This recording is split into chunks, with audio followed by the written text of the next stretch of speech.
नमस्कार। क्या कभी हमारे सोलर सिस्टम के रहस्यों को जानने की उत्सुकता हुई है? आज हम ठीक यही करने वाले हैं। चलिए, सूरज से अपनी यात्रा शुरू करते हैं और एक-एक करके हर ग्रह की दुनिया में झांकते हैं। तो शुरू करने से पहले एक सवाल। क्या आपको हमारे सोलर सिस्टम के 8 ग्रहों के नाम याद हैं? चलिए, कोई बात नहीं, साथ मिलकर इस खगोलीय पहेली को सुलझाते हैं और देखते हैं कि हम अपने इस ब्रह्मांडीय घर के बारे में कितना जानते हैं। हमारी कहानी का हीरो है सूरज, हमारे सोलर सिस्टम का धधकता हुआ दिल।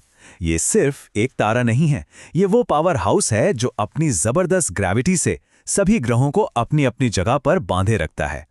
जरा सूरज की ताकत का अंदाजा लगाइए। इसके सेंटर में लगातार एटॉमिक फ्यूजन होता रहता है, जिससे इतनी एनर्जी निकलती है कि पूरा सोलर सिस्टम रोशन और गर्म रहता है। और ये इतना विशाल है कि इसमें हमारी जैसी 13 लाख पृथ्वी समा सकती है। और इसकी सतह का तापमान ही 6000 डिग्री सेल्सियस है। कमाल है ना? तो अब जब हम सूरज की महानता को समझ गए हैं, तो चलिए इसके सबसे करीबी पड़ोसियों से मिलते हैं, यानी आंतरिक ग्रहों से। ये 4 छोटी चट्टानी दुनिया हैं जो सूरज की गर्मी को सबसे ज्यादा महसूस करती हैं। हमारा पहला पड़ाव है बुध, सोलर सिस्टम का सबसे छोटा और सबसे तेज ग्रह। इसकी सतह पर उल्कापिंडों के अनगिनत गड्ढे हैं जो इसकी एक बहुत ही तूफानी कहानी बताते हैं। अब एक मजेदार बात सुनिए, सूरज के सबसे करीब होने के बावजूद बुध सबसे गर्म ग्रह नहीं है। ऐसा इसलिए क्योंकि यहाँ गर्मी को रोकने के लिए कोई वायुमंडल ही नहीं है। तो दिन में यहाँ का तापमान 450 डिग्री सेल्सियस तक पहुँच जाता है और रात में -170 डिग्री तक गिर जाता है। अब मिलते हैं शुक्र से, हमारे आसमान का सबसे चमकीला रत्न। इसकी जबरदस्त चमक की वजह से इसे अक्सर भोर का तारा या शाम का तारा भी कहा जाता है। लेकिन इसकी ये खूबसूरती थोड़ी धोखा देने वाली है। शुक्र का औसत तापमान 450 डिग्री सेल्सियस है। जी हाँ, और यही तापमान इसे हमारे सोलर सिस्टम का सबसे गर्म ग्रह बनाता है, बुध से भी ज्यादा गर्म। साइज और बनावट में पृथ्वी जैसा होने के कारण शुक्र को हमारी जुड़वा बहन भी कहा जाता है।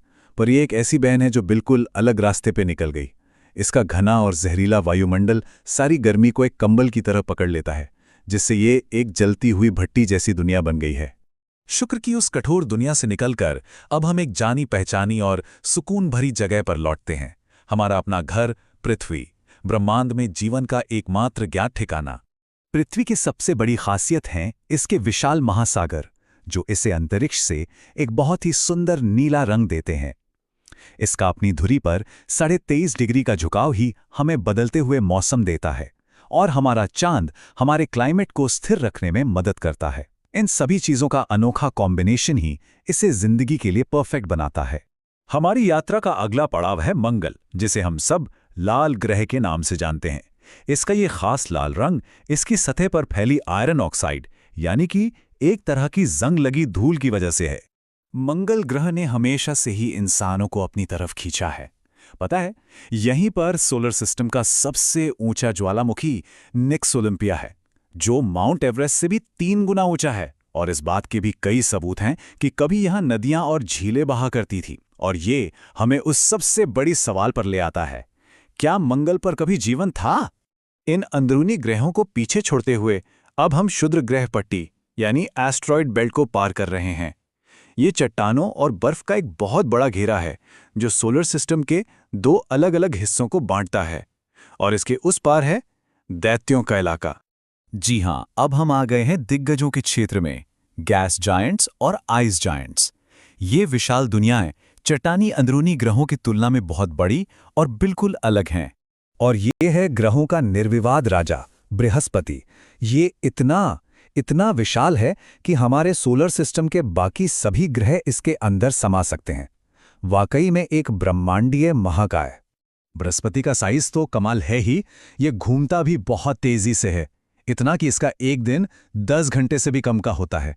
और इसके 79 से ज्यादा चांद है, जो अपने आप में एक छोटा मोटा सोलर सिस्टम बनाते हैं, जिसे लीड करता है सोलर सिस्टम का सबसे बड़ा चांद गैनीमीड। हमारा अगला डेस्टिनेशन है शनि, सोलर सिस्टम का गहना। इसके खूबसूरत छल्ले बर्फ और चट्टान के अरबों टुकड़ों से बने हैं, जो इस ग्रह के चारों ओर एक चमकदार डिस्क की तरह दिखते हैं। अब मिलते हैं अरुण से, एक बर्फीला विशाल ग्रह जो एक तरफ झुका हुआ है। ये लगभग अपनी साइड पर लुढ़कते हुए सूरज की परिक्रमा करता है, जिसकी वजह से यहाँ दशकों तक चलने वाले अजीबोगरीब मौसम होते हैं। और हमारी यात्रा हमें ले आई है सोलर सिस्टम के सबसे बाहरी, सबसे ठंडे किनारे पर, वरुण के पास। ये एक अंधेरी, ठंडी और बेहद तूफानी दुनिया है जहां सोलर सिस्टम की सबसे तेज हवाएं चलती हैं।